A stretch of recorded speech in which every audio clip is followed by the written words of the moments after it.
Hello, j'espère que vous allez bien. Bienvenue dans ce nouvel épisode de You All. C'est Marie et aujourd'hui je vous retrouve pour un épisode un peu particulier puisque c'est un épisode en solo.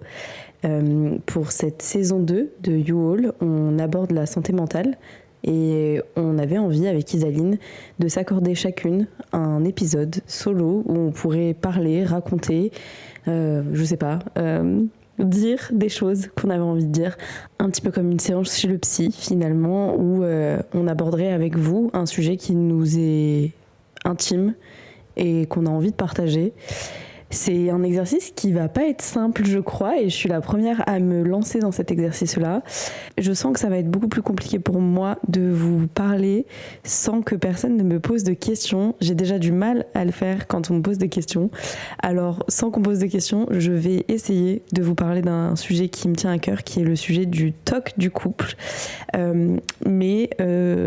Voilà, je vous garantis pas que ce soit aussi fluide que d'habitude, et je pense que ce sera un épisode qui sera aussi un peu plus court que d'habitude parce que vraiment je ne me vois pas parler pendant 1h30 seule comme ça face à ma caméra et mon micro. Je m'excuse d'avance si vous m'entendez un petit peu tousser, etc. J'ai une bronchite en ce moment qui est pas très cool avec moi, mais du coup on va faire du mieux que je peux. J'ai pris mon café avec moi, j'ai Floki à côté de moi et c'est parti. On va donc parler aujourd'hui du TOC du couple. Je sais pas si vous en avez déjà entendu parler, on avait un petit peu abordé ce sujet-là dans la première saison du podcast, dans tout ce qui parlait des relations amoureuses. J'avais un petit peu évoqué ce sujet-là à me concernant, et du coup je me suis dit que ça pouvait être hyper intéressant de le développer un petit peu plus maintenant que j'ai un peu mieux compris aussi mes mécanismes sur ce sujet-là. Déjà, je vais prendre mon téléphone et je vais vous lire la définition du TOC du couple puisqu'évidemment je ne la connais pas par cœur. Le TOC du couple, c'est un trouble obsessionnel compulsif qui est caractérisé par des pensées obsessionnelles, des comportements compulsifs ou des ruminations en rapport avec la relation affective. Dans le cas d'un TOC du couple, c'est la relation amoureuse et le partenaire qui provoque du stress et qui donne naissance à des idées obsédantes et des attitudes compulsives. Je ne sais pas si c'est très clair pour vous, cette définition, mais dans l'idée, en gros, le TOC du couple, c'est vraiment ce côté très obsessionnel et très compulsif d'avoir des idées et des comportements qui vont être en lien avec notre relation amoureuse. Je ne connaissais pas ce mot il y a encore genre 1 an, je dirais 1 an et demi. Et en fait, c'est en tombant sur un TikTok d'une psychologue qui s'appelle Delphine Pi sur les réseaux sociaux, qui expliquait en fait le TOC du couple. Quand j'ai vu et lu ce TikTok, je me suis dit mais waouh, en fait c'est moi. Et c'est ça que je sens, que je ressens, que je vis et que j'expérimente depuis toutes ces années. Et j'avais aucune conscience que ça pouvait être quelque chose qui était de l'ordre d'un TOC, typiquement, et de l'ordre psy. Et en fait, à ce moment-là, je me suis dit, mais ouais, en fait, c'est genre exactement ça qui a fait que toutes mes relations précédentes se sont terminées. Alors, il y a plein d'autres raisons pour lesquelles ces relations précédentes se sont terminées, évidemment. Mais je pense que le TOC du couple a été un point commun à toutes ces relations. Et que vu que j'avais pas mis de mots sur ce truc-là avant, c'était pas possible pour moi de prendre des décisions qui étaient plus raisonnées à ces moments-là, etc. Bref, je vais vous expliquer et ce sera plus parlant pour vous. Mais je me suis rendu compte à ce moment-là que j'avais potentiellement un TOC du couple et que surtout en fait certaines de mes sensations, certains de mes ressentis dans mes relations précédentes et dans ma relation actuelle étaient pas juste parce que j'étais complètement crazy, mais bien parce que en fait j'avais un TOC quoi, j'avais un TOC du couple. Comment ça se présente dans mon quotidien, en fait dans toutes mes relations, et je parle de mes relations passées mais aussi de ma relation actuelle avec Isaline, j'ai toujours eu cette sensation que parfois j'avais pas fait les bons choix, que j'avais pas pris les bonnes décisions et que le fait que je sois avec cette personne c'était pas le truc que j'aurais dû faire et qu'il faudrait que j'arrête, et surtout que notre relation est vouée à l'échec. Toujours. J'ai toujours la sensation, et genre ça c'est assez fou, j'ai toujours la sensation que dès qu'il y a quelque chose où je ne suis pas d'accord avec mes partenaires, Dès qu'il y a quelque chose où on peut être en désaccord, voire en embrouille avec mes partenaires, dès que mon partenaire fait quelque chose d'une manière dont moi je l'aurais pas faite, et bah tout de suite la première pensée que je vais avoir, c'est tu vois, si cette personne elle dit ça, ou si cette personne elle fait ça, ou si vous vous embrouillez comme ça, c'est parce que vous n'êtes pas fait pour être ensemble, c'est parce que la relation n'est pas bonne, c'est parce que la personne en face peut-être finalement ne te correspond pas autant que tu l'espérais, c'est peut-être parce que la personne en face elle ne t'aime pas autant que toi tu l'aimes, et ça c'est une des choses qui revient le plus dans le talk du couple, c'est cette constante remise en question de l'amour que l'autre peut nous porter. Et en fait, si vous voulez, on représente un peu le talk du couple comme un espèce de camembert. Et je vais reprendre mon téléphone parce que je suis vraiment pas experte du talk du couple, même si je le subis beaucoup.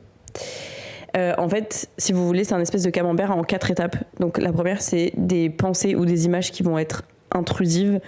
Donc typiquement, je devrais quitter mon partenaire. Donc comme je vous disais là, en mode si on s'engueule, c'est que notre relation elle est pas faite, elle ne fonctionne pas, et du coup il faudrait que je quitte cette personne. Ensuite, sur la deuxième étape, on est sur ce qu'on appelle de l'obsession. Donc c'est de plus en plus fréquente et de plus en plus intrusive. Les pensées qu'on a eues juste avant, du coup, prennent un sens réel. Donc par exemple, si j'ai cette pensée-là, ça veut sûrement dire que je suis dans la mauvaise relation. Et alors ça c'est vraiment ma vie entière. En fait, je me dis, la relation n'a pas l'air de fonctionner. Ou alors peut-être que je sais pas moi, genre la personne avec qui je relationne, j'ai l'impression de moins l'aimer en ce moment pour X ou Y raison, et du coup après je suis en mode genre, mais si je pense que je l'aime moins, c'est peut-être parce qu'en fait je l'aime pas et que je l'ai jamais aimé, et que du coup ça veut dire que si je pense ça, peut-être qu'en fait il faut vraiment que je quitte cette personne. Donc on est vraiment dans l'obsession. L'étape numéro 3, enfin le troisième bout du camembert, c'est les sentiments. Donc évidemment, ça va entraîner beaucoup d'incertitudes. Ça peut entraîner aussi de la honte et tout ce qui va être anxiété. Moi, je suis surtout sur de l'incertitude, c'est-à-dire que vraiment, du coup, vu que je suis obsédée par le fait que si j'ai pensé à ce truc-là, à cet instant-là, c'est parce que la personne en face, elle n'est pas faite pour moi, ou c'est parce que je n'aime pas la personne, ou c'est parce que la personne ne m'aime pas. Je suis en boucle. Et du coup, c'est une incertitude de ouf en me disant, mais en fait, est-ce qu'un jour, cette relation a été un bon choix ? Est-ce qu'un jour, cette personne m'a aimé ? Est-ce qu'un jour, j'ai aimé cette personne ? C'est vraiment de l'incertitude à 200% sur l'entièreté de ma relation, en fait. Et ensuite, l'étape numéro 4 du petit camembert, c'est la compulsion. Et donc, c'est des comportements qui consiste à neutraliser ou à éliminer les pensées intrusives, et du coup ça peut amener même à arrêter une relation typiquement, et prendre la décision d'arrêter une relation parce qu'on a pu avoir ces pensées intrusives là. Donc c'est un vrai truc. C'est pas archi fun, et en fait c'est vraiment beaucoup cette sensation là de si j'ai pensé ça à cet instant là, c'est que il y a quelque chose, et c'est que ma relation n'est pas bonne.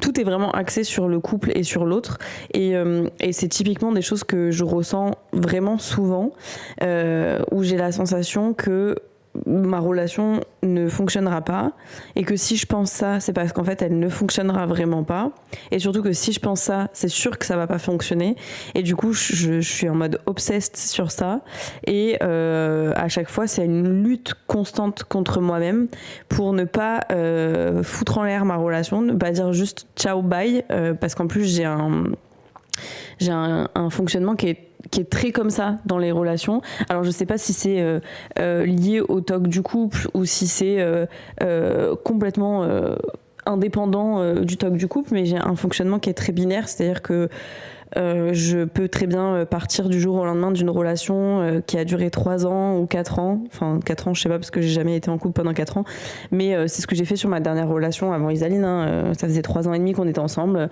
Du jour au lendemain, ça m'a pété au cul et je me suis barrée.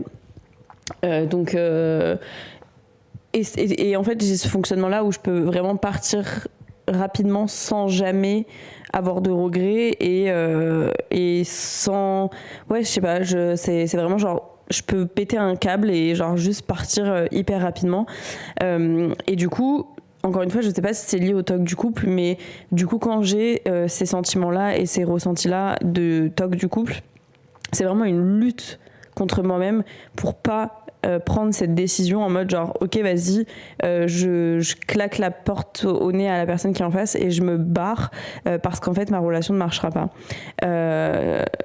Et en fait avant que je mette des mots sur le toc du couple, j'avais vraiment tout le temps l'impression que ça n'allait pas se finir et surtout je parle des pensées obsédantes, que les pensées obsédantes n'allaient pas se finir.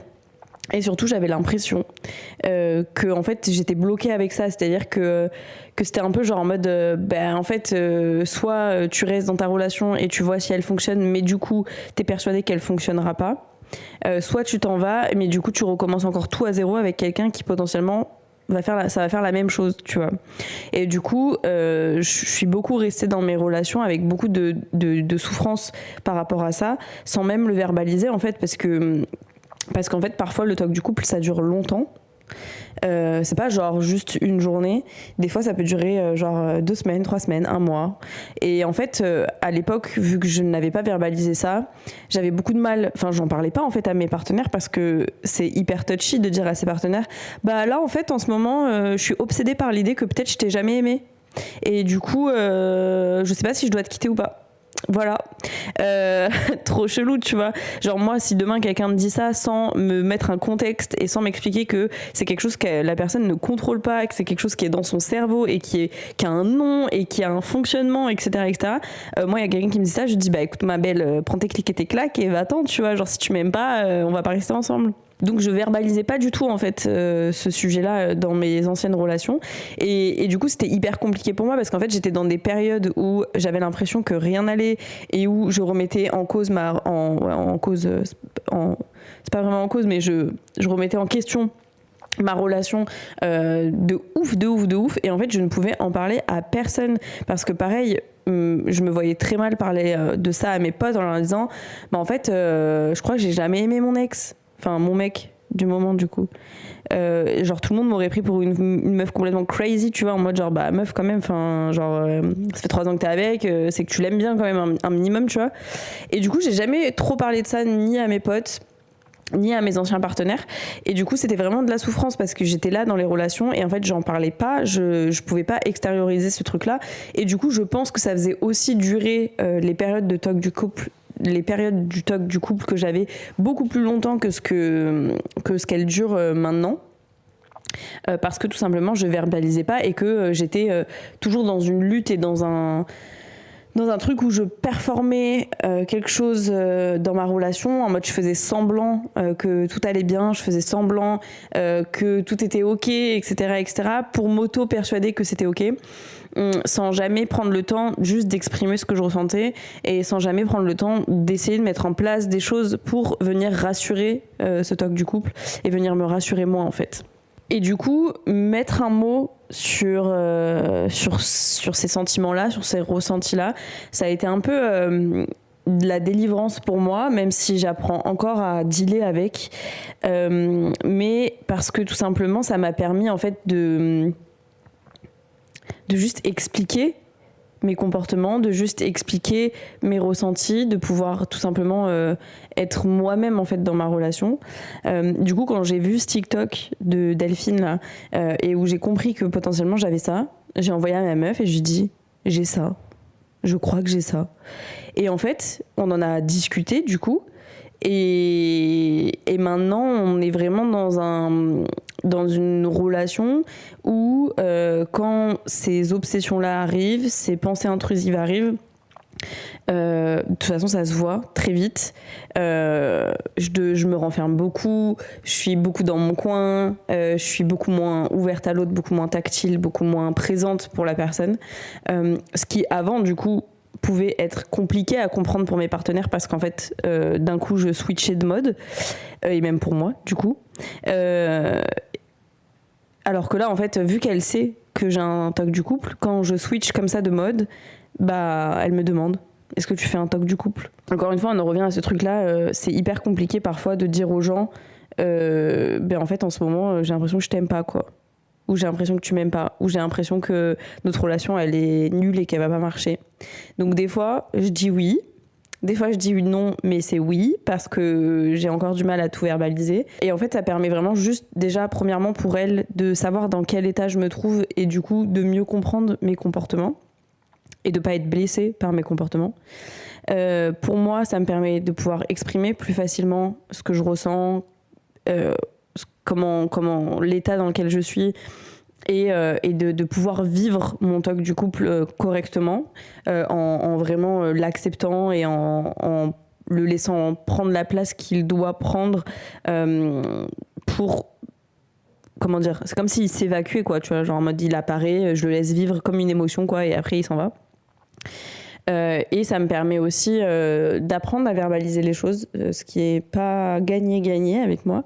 Mais du coup, ça a été vraiment réparateur pour mes relations, enfin pour ma relation surtout, parce que j'en ai qu'une actuellement, et une ça suffit largement d'ailleurs pour moi. Mais ça a été vraiment réparateur parce qu'au début de notre relation, j'avais pas mis ces mots-là sur mon talk du couple. Et au début de notre relation, j'ai eu des moments où j'ai switché de mode un petit peu comme ça. Et où ça a été très compliqué parce qu'en fait, elle comprenait pas pourquoi. Moi, je comprenais pas pourquoi. Et en fait, ça créait de la distance, des tensions, des incompréhensions. Ça l'a blessée beaucoup, je crois. Et en fait, alors que c'était juste parce que j'ai un putain de talk du couple, quoi. Et que j'ai des putains de pensées intrusives qui servent à rien. Et du coup, ça nous a vraiment permis d'avancer. Et maintenant, j'ai aussi la sensation que de pouvoir le verbaliser, ça me permet aussi de faire en sorte qu'il dure moins longtemps parce que du coup on met en place des choses, on discute beaucoup, j'ai de la réassurance du coup de sa part quand j'ai l'impression qu'elle m'aime pas par exemple et du coup ça nous permet vraiment d'avancer beaucoup plus sereinement là-dessus. J'ai pas de solution, j'ai pas de technique, je suis toujours pas allée voir le psy pour ça non plus, voilà. Mais j'ai pas de solution au TOC du couple. Je sais pas comment on traite ça. Je pense que ça doit être via la thérapie sûrement. Je pense que la communication doit beaucoup aider dans le couple pour le TOC du couple aussi. Mais j'ai pas de solution. Cet épisode c'est vraiment genre juste moi qui vous parle d'un truc que je ressens sans pouvoir vous aider en fait. Je suis navrée d'avance si vous vous attendiez à avoir des solutions. Je sais pas si j'ai grand chose de plus à dire, je pense que oui, mais encore une fois, quand on me pose pas de questions, c'est un peu plus compliqué. Mais en fait, genre là, par exemple, je suis dans une phase où je suis pas en toc du couple. Je suis dans une phase où ma relation, je la trouve cool, ma relation, je trouve qu'elle est épanouissante, on a beaucoup de choses à s'apporter. Je suis beaucoup en demande de proximité avec ma partenaire. Je suis beaucoup en demande d'attention, d'amour, etc. Mais en fait, je sais aussi que vraiment un rien peut déclencher mon toc du couple. Vraiment, en quelques minutes, en quelques heures, il suffit qu'on soit pas d'accord sur quelque chose, je sais pas, on n'ait pas les mêmes envies pour la suite, par exemple. Ça, c'est un truc qui déclenche fortement mon toc du couple. Genre, si ma partenaire a pas la même vision des choses que moi, je suis assez rigide sur plein de choses dans la vie, sur comment j'organise ma vie, sur comment je vais faire dans ma vie et tout. Si vous l'aviez pas encore compris, je suis Capricorne, donc je suis très rigide sur plein de trucs comme ça. Et tout ce qui est organisationnel et plan de vie, je l'ai déjà sur les 7 ou 8 ou 10 prochaines années. Et j'ai un peu de mal à ce que les gens fassent pas comme moi.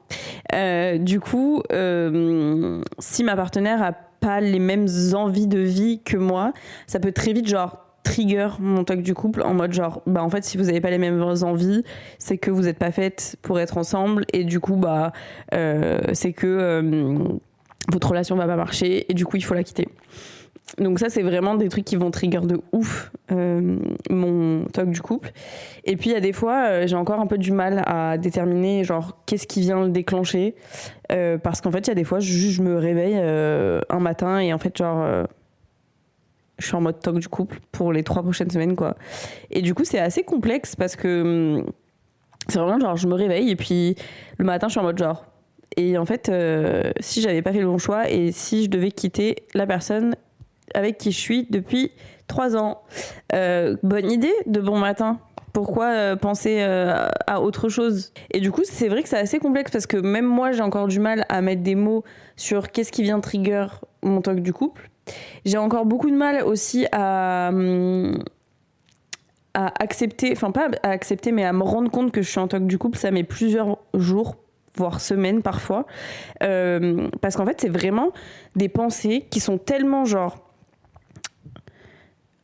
là, tu vois, que en fait, elles en deviennent vraiment réelles, comme je vous disais au début. C'est vraiment ce truc de en fait, je sais même pas comment vous expliquer ce qui se passe dans mon cerveau, mais c'est vraiment en mode ce truc de si je pense ça, c'est parce que ça, en fait. C'est pas si j'ai l'impression qu'elle ne m'aime pas, c'est parce qu'en fait elle ne m'a jamais aimé. Et en fait c'est tellement genre mon cerveau il arrive tellement à prendre des exemples de la vie quotidienne en mode genre mais des trucs trop bêtes, genre par exemple je sais pas, je suis en mode toc du couple et je suis en mode sensation qu'elle m'aime pas. Si je lui écris un message sympa, genre avec des petits emojis mignons et tout, que je lui demande comment s'est passée sa journée et qu'elle me répond en mode genre ça s'est bien passé, on s'écrit demain parce que là ce soir j'ai pas le temps ou je sais pas quoi, un truc comme ça, et ben mon cerveau il est en mode genre tu vois, si elle fait ça, c'est parce qu'en fait elle t'aime pas et du coup t'as raison. Et en fait mon cerveau il va prendre des mini trucs du quotidien, mais genre des trucs c'est tellement ridicule que genre MDR, il va prendre des trucs du quotidien comme ça minuscules pour venir agrémenter toutes ces pensées-là et pour venir genre construire un truc qui est tellement vrai, qui paraît en tout cas tellement vrai, que genre c'est hyper dur pour moi de me dire c'est un toc du couple et c'est pas la réalité genre. Parce que c'est tellement réel, ça paraît tellement réel que parfois j'ai même moi la sensation, enfin j'ai même moi la difficulté de me dire non, c'est pas réel, c'est ton cerveau qui est en train de faire de la merde et t'es en toc du couple. Et du coup, c'est hyper complexe. Parce que des fois, ma meuf, elle capte que je suis en toc du couple avant même que moi je l'ai capté. Et du coup, genre, c'est vraiment un enfer en fait. C'est vraiment un enfer. Du coup, voilà, je divague un peu et je passe d'un truc à l'autre parce que c'est vraiment hyper complexe de faire un podcast toute seule. Je sais pas comment font les gens qui font tout seuls d'habitude. Mais c'était un peu de ça que je voulais vous parler aujourd'hui parce que c'est quelque chose qui est assez envahissant malgré tout dans ma vie. Et en fait, j'en avais moi jamais entendu parler avant.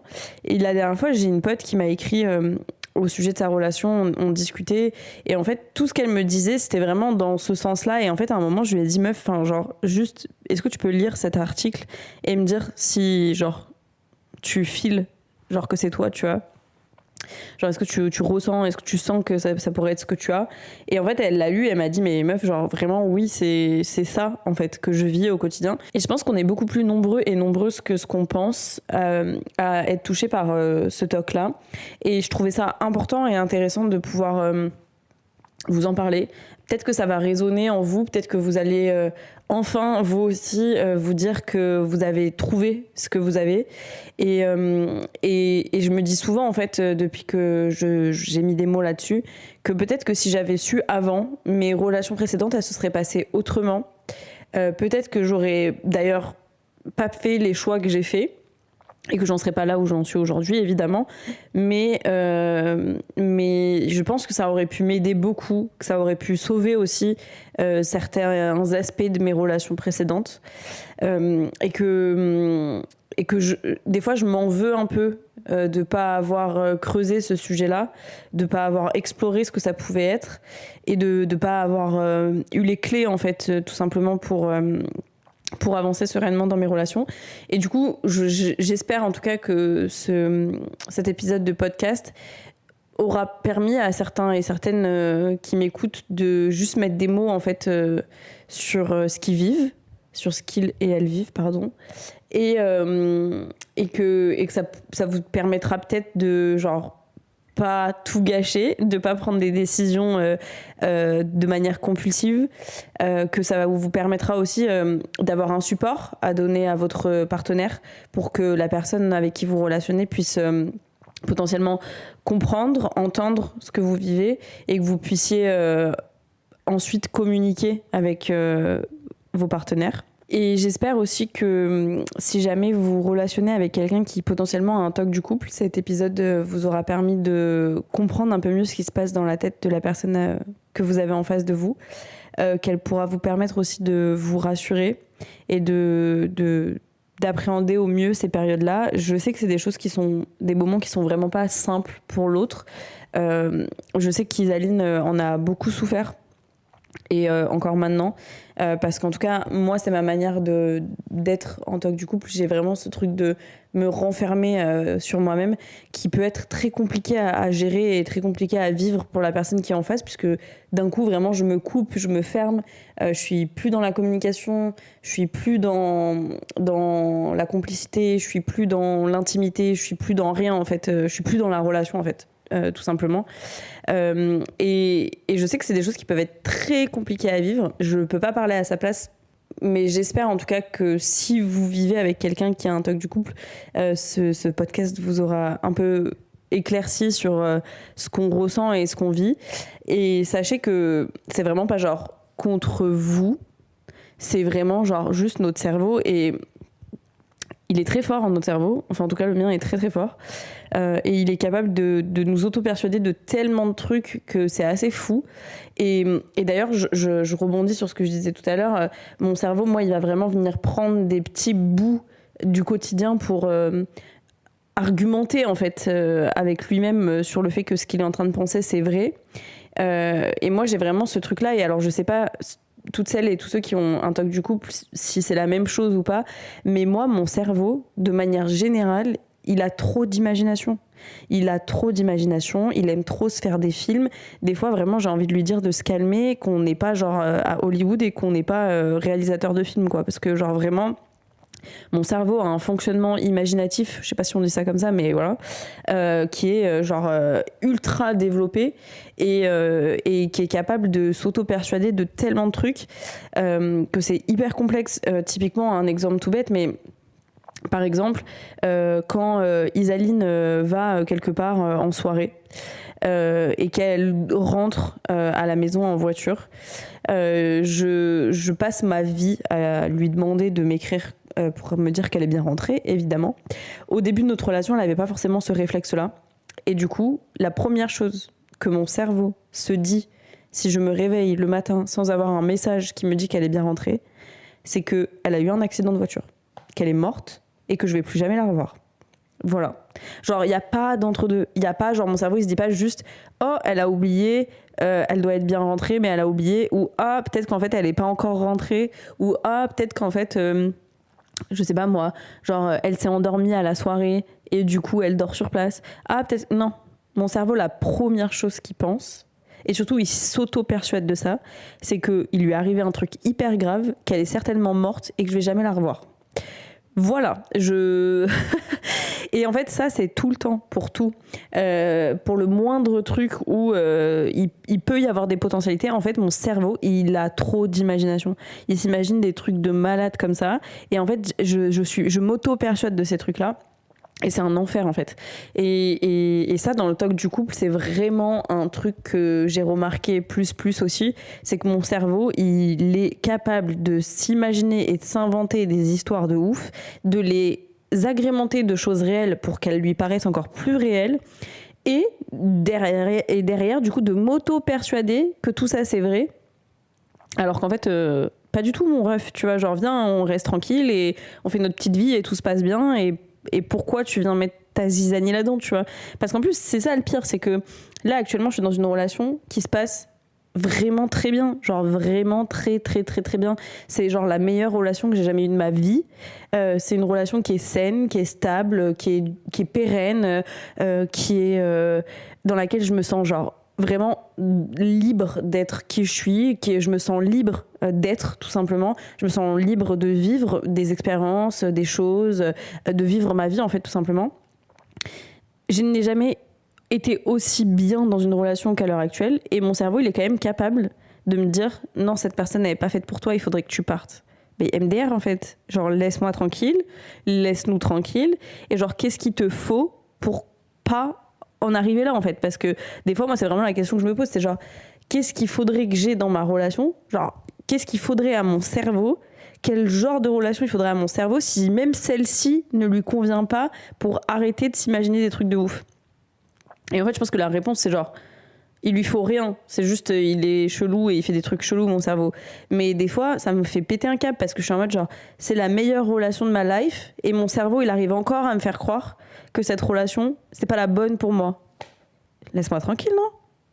Ça m'a saoulée, en fait. Donc voilà, c'est un peu mon quotidien. En ce moment, ça va. Comme je vous disais, je suis pas dans une période de toc du couple. J'aurais peut-être aimé vous faire ce podcast dans une période de toc du couple pour que je puisse vous dire vraiment à l'instant T ce que je ressens et mes sentiments du moment. Mais ça fait un moment que j'ai pas été en toc du couple et j'avoue que je vais pas provoquer le toc du couple juste pour vous faire cet épisode podcast. Donc je suis navrée de pas le faire pendant une période de toc du couple. Mais vous avez un petit peu un aperçu de mon quotidien et de ce que je vis et de ce qu'on vit du coup dans notre relation à cause de ça. J'ai voulu aborder ce truc-là dans un épisode sur la santé mentale parce que je pense que ça a toute sa place ici puisqu'on parle quand même d'un TOC, donc de quelque chose qui, je pense, se traite en thérapie, si je dis pas de bêtises. Je sais pas si on dit se traite, s'accompagne en thérapie. Et aussi parce que ça a un impact réel en fait sur ma santé mentale, sur la santé mentale de ma partenaire, parce que dans les périodes de toc du couple, évidemment, moi je vais mal en fait. J'ai l'impression que toute ma relation va mal, donc ça a forcément un impact sur comment je me sens psychologiquement. Ça a forcément un impact sur la santé mentale de ma partenaire qui subit en fait cette distanciation avec moi, ou que pas avec moi, mais cette distanciation que j'impose dans notre relation, que mon cerveau impose dans notre relation.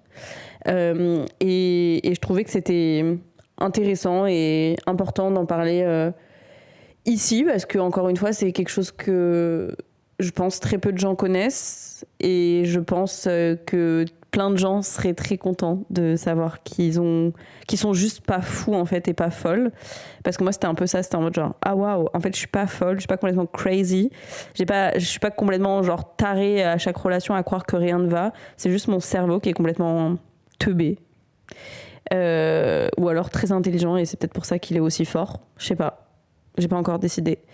Mais voilà, je sais pas trop, est-ce que j'ai d'autres choses à raconter ?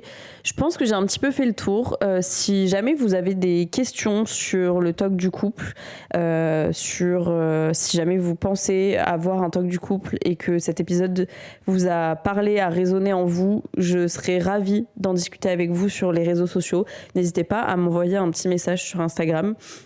Si jamais vous avez des questions aussi à ce sujet, n'hésitez pas à écrire à Isaline aussi. Comme je vous l'ai dit, elle vit le TOC du couple à travers moi, et elle peut aussi avoir des réponses à vos questions, surtout si vous êtes la personne qui subit le TOC du couple comme elle. En tout cas, j'espère que cet épisode, malgré qu'il soit un peu plus court, un peu plus brouillon et solo, vous aura plu et vous aura permis d'apprendre de nouvelles choses et de comprendre de nouvelles choses. Du coup, je vous dis à très vite. On se retrouve la semaine prochaine pour un nouvel épisode de You All. En attendant, prenez soin de vous et bisous. Bye.